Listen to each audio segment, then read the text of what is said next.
Assalamualaikum warahmatullahi wabarakatuh. Salam Pramuka.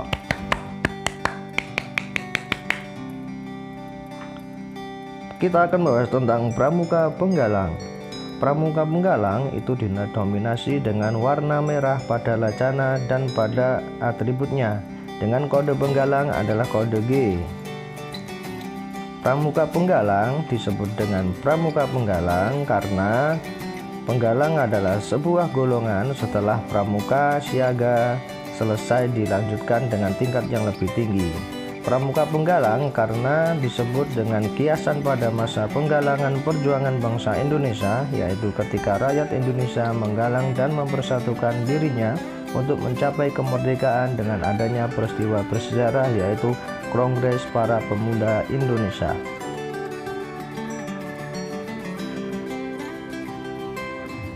Golongan penggalang. Pramuka Penggalang itu berusia dari 11 sampai 15 tahun.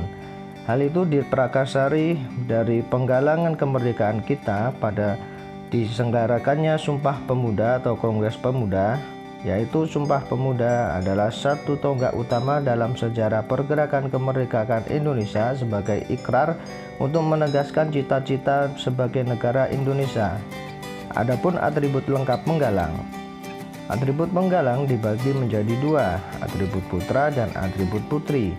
Atribut putra seperti gambar pada terlihat tentang atribut atau kepangkatannya, begitupun juga dengan atribut putri sebagai gambar dan pangkatan sebagai berikut. Adapun di pramuka terdapat sistem among atau pasukan penggalangan yang diprakarsai oleh Bapak Pendidikan Indonesia Ki Hajar Dewantara. Kode kehormatan bagi pramuka penggalang.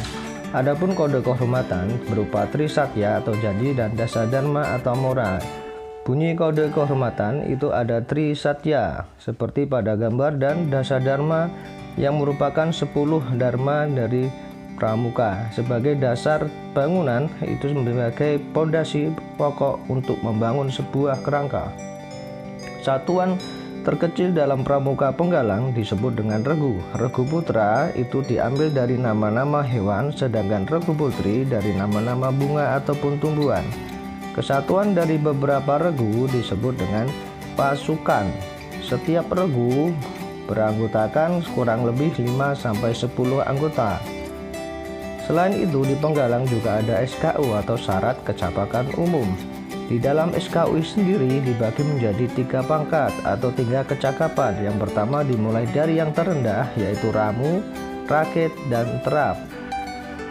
Seperti gambar kita bisa lihat, untuk mendapatkan TKU kita harus juga adanya SKK, yaitu syarat kecakapan khusus. Untuk mendapatkan TKK atau sebagai tanda kecakapan khusus, setiap anggota penggalang harus telah menyelesaikan SKU. Mereka berhak mengenakan TKU atau tanda kecakapan umum seperti pada gambar.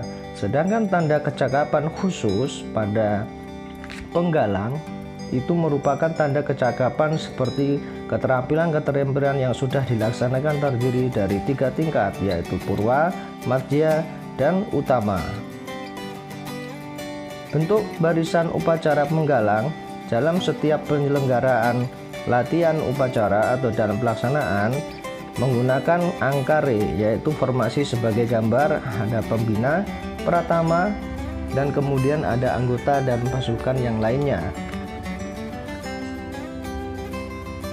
Selain itu, ada kegiatan besar penggalang pramuka atau kegiatan pada tingkat penggalang, yaitu LT atau lomba tingkat, jambore yang dilingkat dari tingkat nasional sampai daerah, perkemahan bakti, gladian pinru atau dian pinru, dan forum penggalang. Semuanya adalah event-event besar dalam tingkat penggalang. Selain itu, ada tanda jabatan atau kita kenal sebagai pratama. Pratama itu sendiri adalah pemilihan masing-masing pemimpin regu dari 1 orang mereka yang akan menjadi pemimpin regu utama. Dengan pangkat Baret-Sretrep 3 itu terdiri dari nama pratama. Kemudian untuk yang kedua itu ada pinru atau pimpinan regu, dan yang satu itu wapinru atau wakil pimpinan regu. Sekian, semoga bermanfaat dan terima kasih. Salam Pramuka.